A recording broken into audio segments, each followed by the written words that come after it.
There is a Solution for That is sponsored by VARC Solutions. VARC Solutions helps small businesses succeed by delivering expert QuickBooks bookkeeping, consulting, quick-base development, and integrated solutions. If you own a small to medium-sized business that uses QuickBooks or QuickBase, the experts at VARC Solutions can help.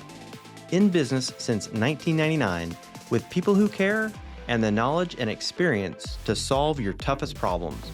Visit VARCsolutions.com for all your QuickBooks needs. Welcome back to another edition of There's a Solution for That, where we help small businesses succeed by discussing challenging business problems and best-in-class solutions. All right, welcome back, everybody, for another edition of There's a Solution for That.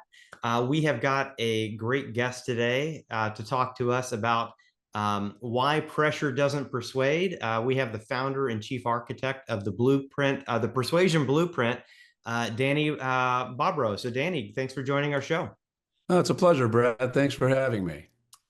Absolutely. So tell us a little bit about your background. I know we're going to get into some like communication topics specifically, but a little bit of background. I know you're into endurance athlete stuff as well, so we have that in common. Just kind of share a little bit about who you are and what you're doing. How I got to be where I am. Okay, yeah. That sounds fine.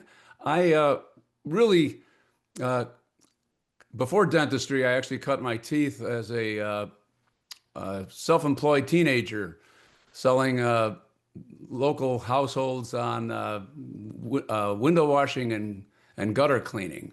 Okay. And I learned early on that it was, I had an affinity for people and an ability to connect with them. I think I got that from my parents. And went and got a couple of advanced degrees in business and marketing. And then my first official career really was in insurance as an underwriter. And then I got my MBA. My first MBA, and when I got a second MBA, and then my brother, who was and continues to be a practicing dentist, said, with your marketing background and experience, I think you should focus on the dental field because dentists are going to need the assistance. This was 1989. Mm-hmm. This was pre-internet. This was before you could use the M word, M being marketing in polite company or in professional company. Yeah. In fact, until the mid 70s, it was illegal to promote your practice, whether you were a lawyer or a doctor. And that stigma in some minds persists to this day. But anyway, we focused on dentistry and dentistry marketing, which was basically getting the phone to ring. And then with the advent of the internet, it was generating leads and getting clicks onto the web pages and form completions, that sort of thing. But we learned probably as soon as we were able to track the calls that getting the phone to ring was one thing, but what was happening after the phone was answered was really would make or break, and in the unfortunate majority of cases, break the relationship. So I applied my background as an arbitrator, mediator, and other experiences I gleaned in the mountains and elsewhere to establish a communications curriculum called initially The Art of First Impressions, because what we were really focused on at that time was answering the phones with any business, but we were focusing primarily on dentistry at the time, was to show people that people really don't care how much you know until they know how much you care. Right. And that people make decisions based on emotion and then they justify it with logic. And so I spent a good deal of effort developing a curriculum which involved scripting, but really the importance of closing what I call the care gap, the difference between intention and perception. Because so many people I work with, the majority of them are caring individuals who are honest and really want to do right by their prospective client, patient, customer, family member, team member, whoever it might be. But that caring that they think is self-evident often isn't. And that's what the care gap is about. So I worked with people on how to quickly and effectively establish rapport, convey empathy, exude enthusiasm when appropriate. We can talk more about that later because sometimes blind enthusiasm could be a deal breaker. Asking the right questions in the right way at the right time, employing aggressive listening technique to unearth wants and needs, and then have the prospect, your counterpart, do some of the work, basically engage them so that they're a participant in the formulation of the plan, whatever that plan might be, your Right. proposal. Yep. And also to recognize that professionals often get in their own way by virtue of their own success, their own competence. They tend to feel that they know best, and they probably do know best because they're the expert, but they lose sight of the fact that people want to be understood more than they want to be impressed by your expertise. Yeah. So Very, very we true. we evolved from the art of first impressions telephone skills to the persuasion blueprint, which was a broader industry independent program that I offer now to help people perfect the art of persuasive communication, whether in person or over the telephone. Well, I love it. And it's like I have so many stories of walking into a doctor's office, and so obviously dentist is a subset of that, but I have so many stories of walking into a doctor's office and not having a great experience. Picking up the phone to make an appointment, put on hold, there's three people that pick up the phone and none of them, have the right answer. It's like, well, I got to get the insurance. It's a challenging industry to perform well and to make people happy. So I applaud you for digging into that industry for sure. Well, thank you. It was a form of enlightened self-interest since we were being paid by people to get their phone to ring. But at the end of the day, if they're not closing those deals, if they're not, then they're not getting a return on their investment. So Yeah. I would go into it and offer it most often as a loss leader and say, look, I'm on the same. It was a quintessential example of collaboration in the solution. Is that I'm on the same side of the table as you, Doc. I want that, not just that phone to ring, but I want your team to close as many deals as possible because you're a quality provider and these people need your service Yep. and you're paying to get your phone to ring. So every missed opportunity is well, it's unfortunate and unnecessary, but you're Yeah. right. And that's what prompted we listened to the calls and we heard how through no fault of people's own, they not only didn't ask the right questions in the right way at the wrong time, but they didn't understand the keys to quickly establishing rapport and conveying empathy. Because Yeah. as I said initially, people don't care what you know until they know that you care. So when you're asking people their name and their insurance company and how they're going to pay for treatment before they even know your name, um, you're doing it Yeah. backwards.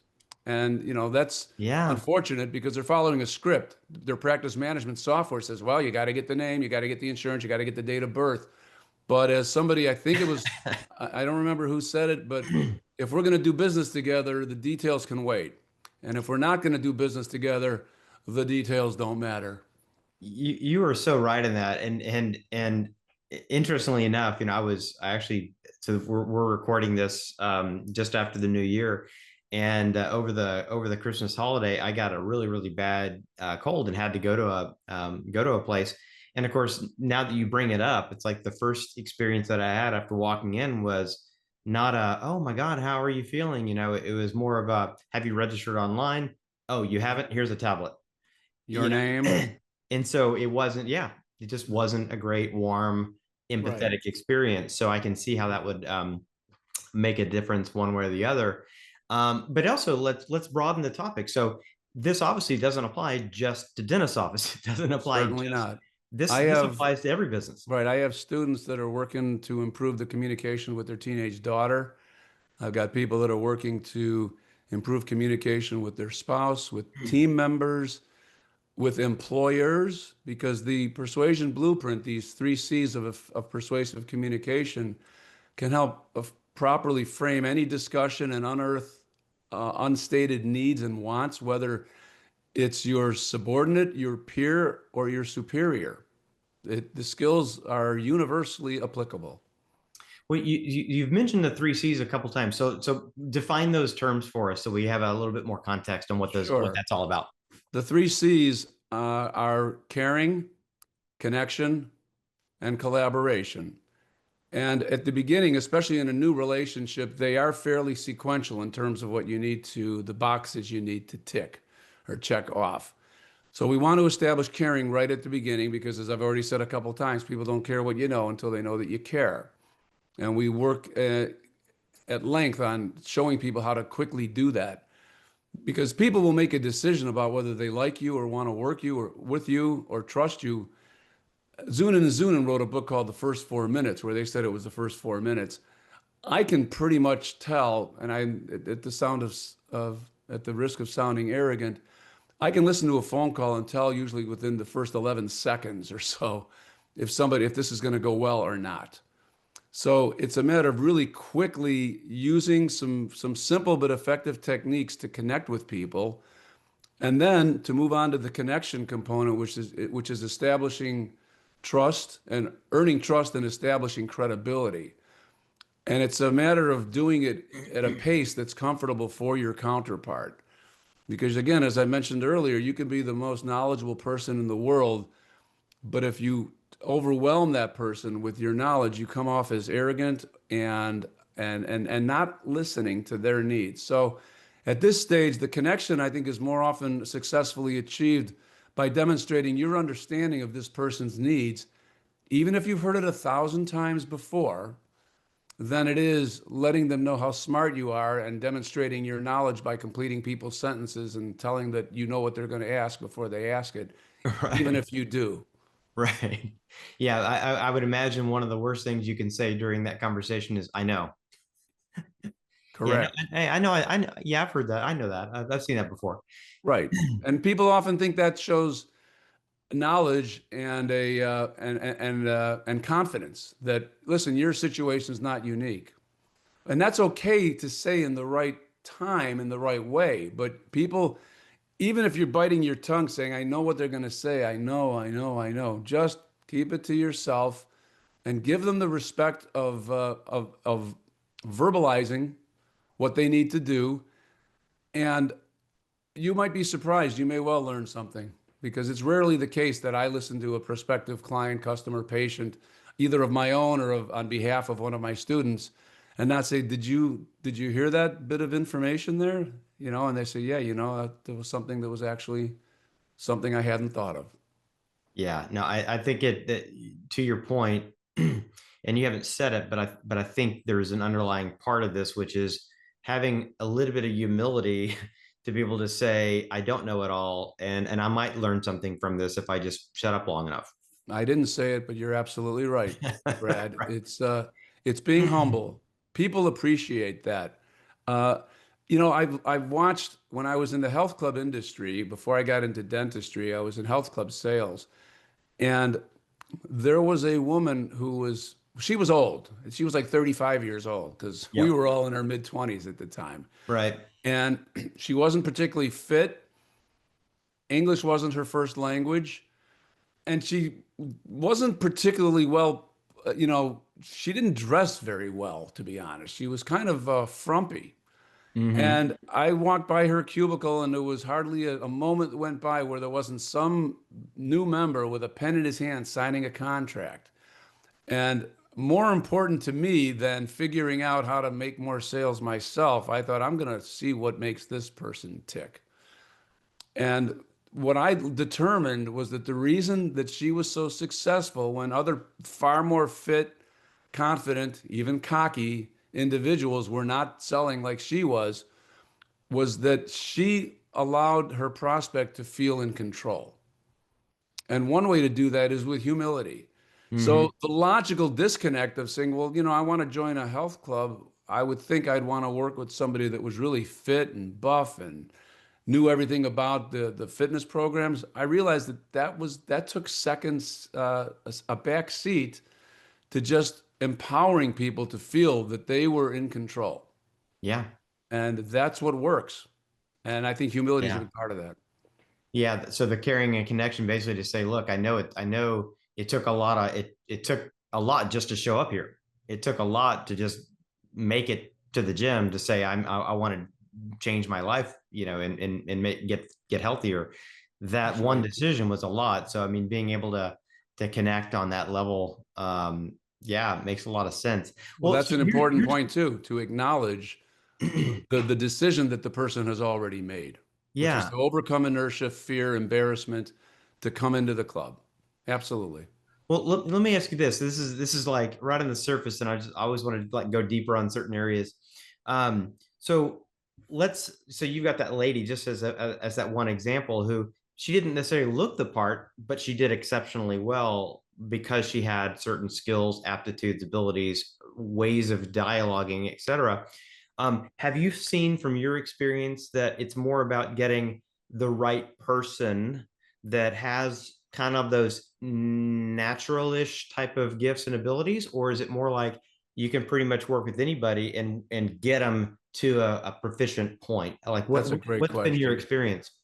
When you find there are people that are more naturally gifted than others, there's no question about it. But I think you know the answer to this is that effort and commitment will always outshine native ability.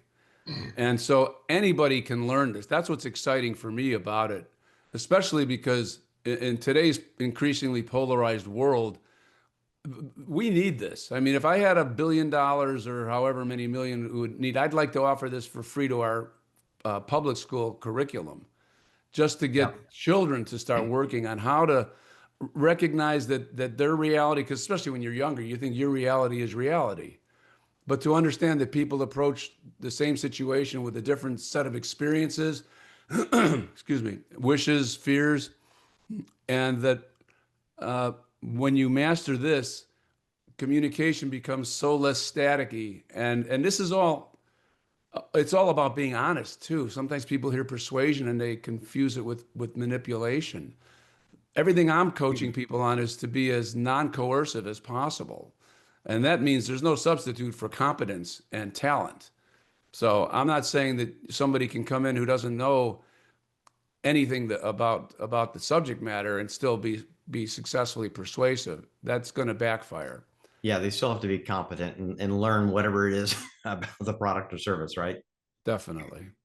Well, it's like one of the things that I've done I would say I've done a fair bit of hiring in my career, and I've hired salespeople as well in my career. And one of the things that I have found, it's very, very hard to train, but and this is an area where maybe it is you've got to get the right kind of person, is somebody that can pick up the phone and call. If you've got 100 people to call, that my interview process is literally here's three names on a piece of paper, pick up the phone and call them. And the ones that stem and him and haw for like 10 minutes, they don't get the job. But the ones that can just dial hi, you know, that is a skill that I mean you can get better at and improve. But like if there's that fear of like picking up the phone and calling people, it's really, really hard. So Oh, I agree with that. If you're talking about cold calling, yeah, that's a different skill set. And completely. people are either willing to do that or they aren't. Yep. But the ones that succeed and survive are the ones who learn quickly how to connect with people so they're not discouraged and, repeatedly rebuffed because Yeah. that's tough. But again, that boils down to preparation. Excuse me. You want a qualified list, of course, and you need to know something about the people you're calling. Because if you're mispronouncing their names, you know the drill. You get a typical cold call and there's a delay because they're just robo dialing and people mispronounce your name and you can tell they're just powering through a script. I don't know how they succeed with anybody, frankly. Yeah. I don't either. I I don't feel either. sorry for them. Well, so let me ask you this. So I know you touched on caring and connection, but the third was collaboration. Did you touch on that, or do we need to go a little? Well, we hadn't. No, collaboration is where you build the co-path together, and that's where you set the stage through establishing caring and demonstrating trust and earning establishing credibility and earning trust, and then using communications to let them know that they're a partner in the creation of the plan. That you're not just gonna because you know what you're doing. Nonetheless, it's very important to let your prospective customer, client, or patient know that this is something we're going to build together. And so you ask them questions like, what will our work need to look like in a year for you to be glad that you decided to work with me? Or understanding the different types of yes, because there's three different types of yes. There's the confirmation yes, the commitment yes, and the counterfeit yes. And often people confuse counterfeit and confirmation yeses with commitment yeses. Commitment is the real deal. That's what we want to get to. Right. But often people will say yes just to get off the phone or to tell us what we want to hear. And so there's techniques and questions to ask to sort of ferret out or discern the difference between the types of yes. And often people are, I think, limited. They're hamstrung in their success because they have a certain protocol in mind where they get the lead, they establish the connection, then they make the proposal, or they gather the information, and then the next phase is they submit the proposal and then they follow up. I think that it makes more sense to sort of blend the proposal and the assessment elements of your protocol so that you're getting an exchange, some feedback, some give and take, so that you can really reality check the person. Because we all want to hear, yeah, that sounds good, send me your proposal. And then you do the follow-up dance after that. And I think that a lot of that can be avoided if before you thank them for their time and say, all right, I'll get you a proposal and we'll go from there, is you really walk through it and say, well, do you mind if we just spend a little time going through the components that comprise the proposal? Because I want to make sure this is right and that we give you an opportunity, and obviously we'll give you an opportunity to think about it. But while we're talking, if you could help clarify in my mind, even though you're really helping them clarify in their mind that this is indeed what they want to do, I think that helps cement it, because then the solution isn't yours, it's ours. Right. Well, I think it's great. I really like kind of where your head's at on that, and obviously that's based on a lot of background and experience. One of the things that I find a little off-putting sometimes when I'm on a call with someone who I'm trying to buy something from, or considering buying something from, where I feel like it's not so much a script in terms of, hi, John, I was calling to, it's not like that kind of a script, but it still feels like there's a checklist behind just off the page that they have to ask questions about, even though it might not be contextual, like to what we're talking about right this second. It's like, okay, thank you for saying what you just said. Here's my next question that has no bridge, no connection. Like those are the types of things where I'm like, okay, I'm just getting, Right. I hear. I'm in someone's process. Yes, exactly. You're sort of being fit into their mold. I often say that in the successful sale is a journey and it's a meandering path. Now, that, and the analogy in adventure racing and mountaineering is very apt. The shortest distance between 2 points is not always a straight line. In half Ironman, it is. I mean, typically you don't have to diverge paths, but when weather turns or there are obstacles on the path, or any number of other things happen, usually it's weather related, you need to make some mid-course corrections. And so if in the middle of the conversation, the person says something that you can tell they're passionate about, then don't brush past it. Don't rush to the next step. Even though you know you need to get there, don't rush to get there. Take your time. There's another telephone skills coach out in dentistry whose advice is to get off the phone with a prospective patient as soon as possible. And I think that once you master the art and the science of communicating with a prospective patient, it's fine to be efficient and you do it, but you don't do it by shutting down the person. So when you're learning, listen, the various studies have been done that show the average lifetime value of a dental patient is anywhere from $7,000 to $10,000. And you can do this in any industry. It's thousands of dollars. So if you're going to end up spending 11 or 12 or 19 minutes on the phone with a prospective customer, instead of 6 minutes, who cares about those 13 minutes in the scheme of things? This person is the most important person in the world. And if they're going to tell you their life story, yes, there are ways to bring them back on, which says, that's really interesting. I'm glad that you're comfortable enough sharing it with me. I can't wait to meet you at our next appointment. And, saying things like that brings them back on. But to take that meandering path while recognizing you've got these checkpoints that you need to tick off to get to where you want to be, Yep. that's where success. That's what's inherent in success, I think. No, that's so true, so true. You mentioned trust a few times, and I'm curious about that. Like, what are some of those things that you've learned from experience again in coaching that people do that maybe turn off the trust component, or like disconnect trust, or create the opposite of trust? What are some of those Skepticism. things that you find Yeah. that Right. salespeople do? Well, we like to talk about the architecture of the brain for one thing, which is that, as I mentioned earlier, people make decisions based on emotion and then they justify it with logic quite often.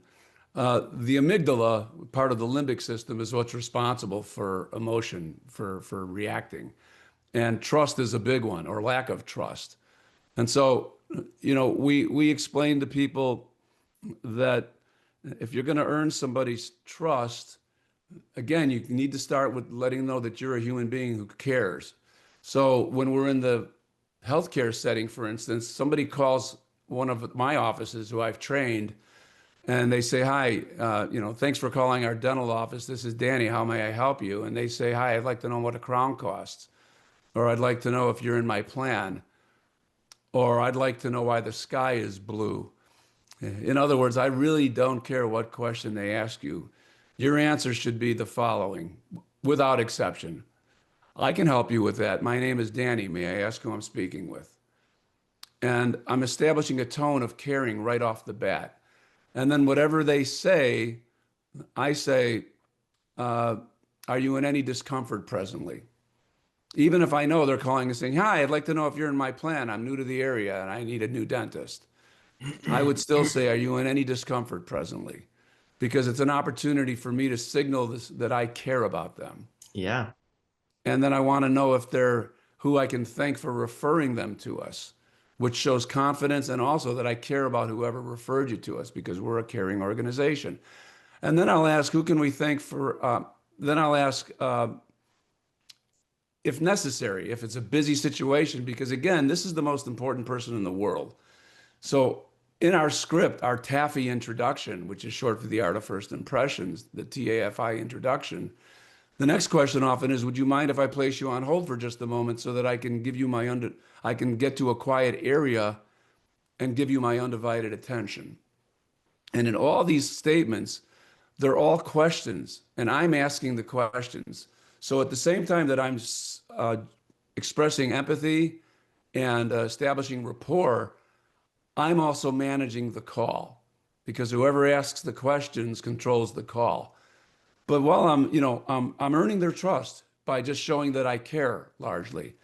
And then the next thing you do to earn their trust is to demonstrate your competency. But you only do that after they know, okay, this person is getting my name, has used my name, has confirmed the proper pronunciation and spelling of my name, which very few people bother to do.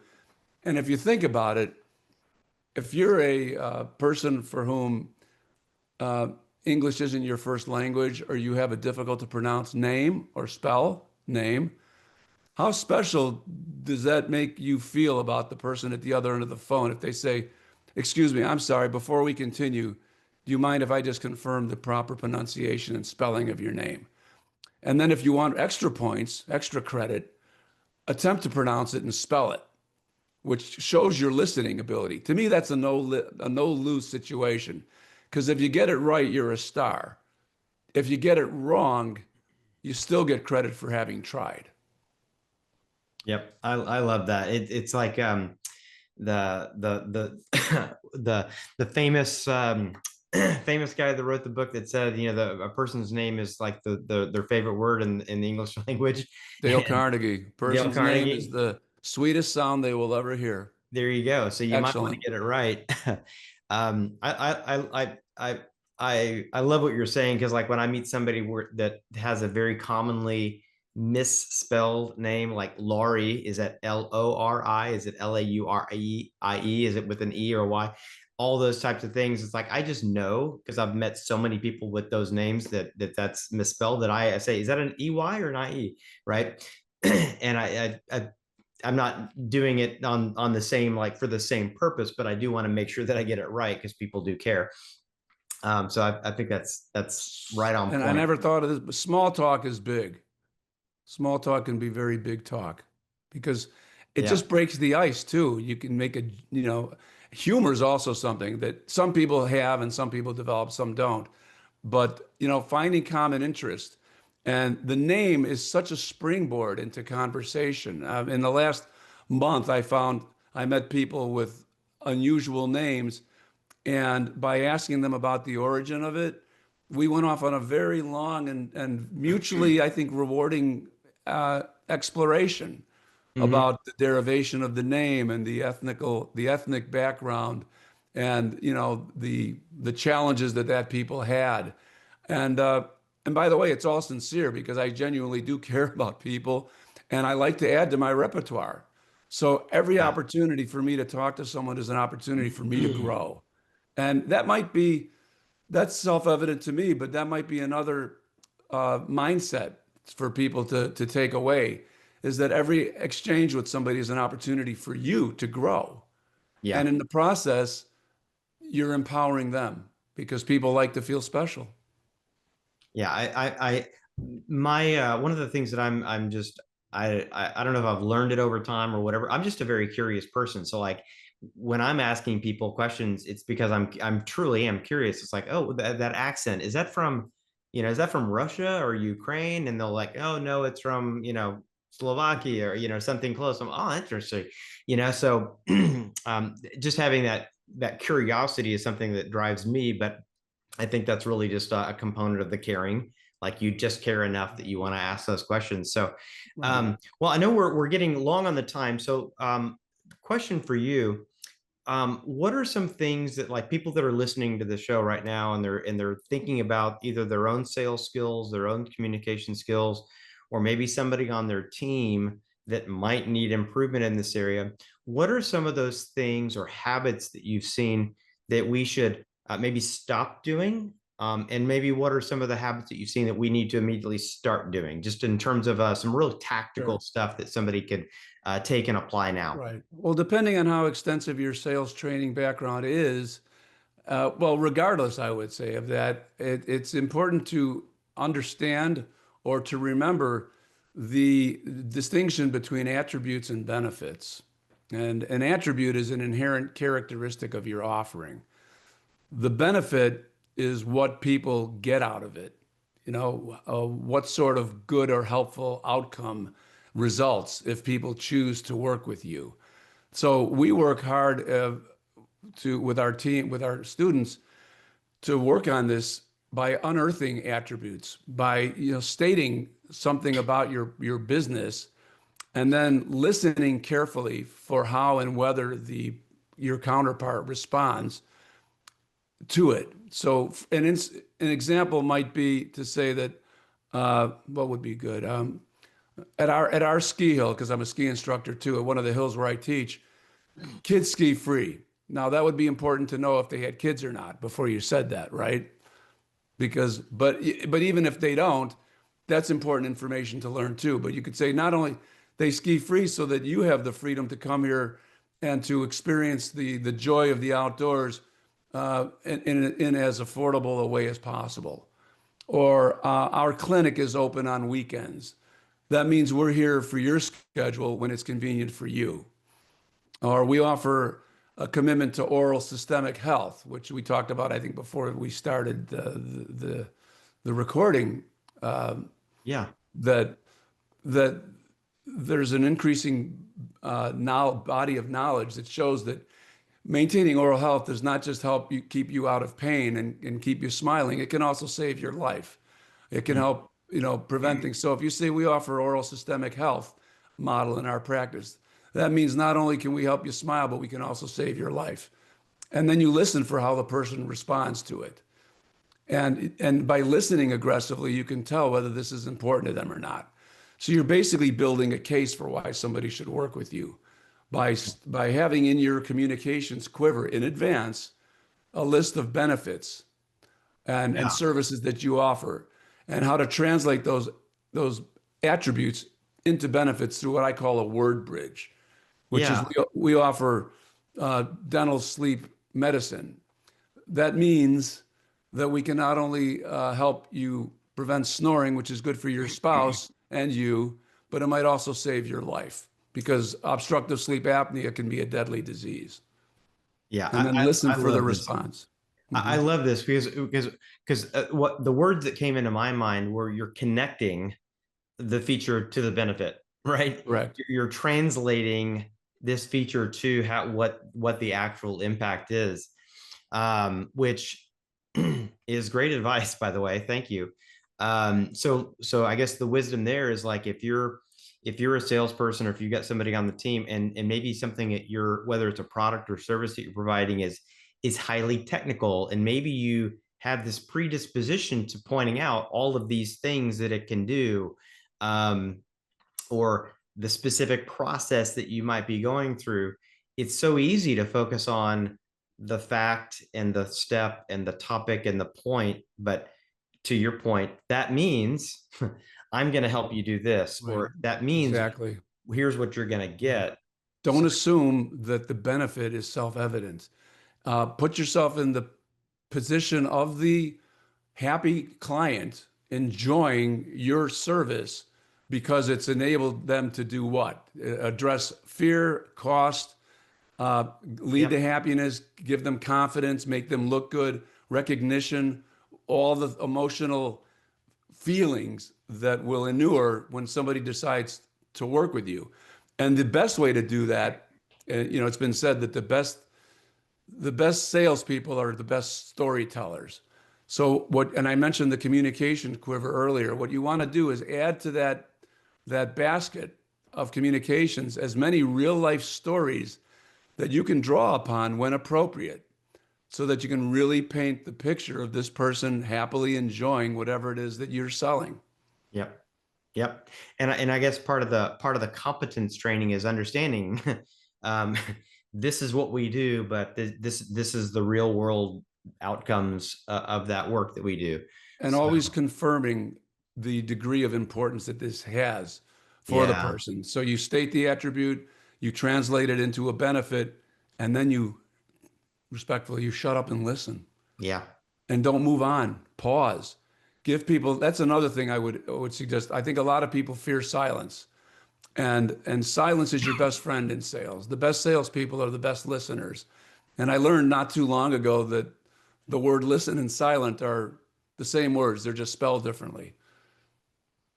that's funny. That's interesting. That's cool.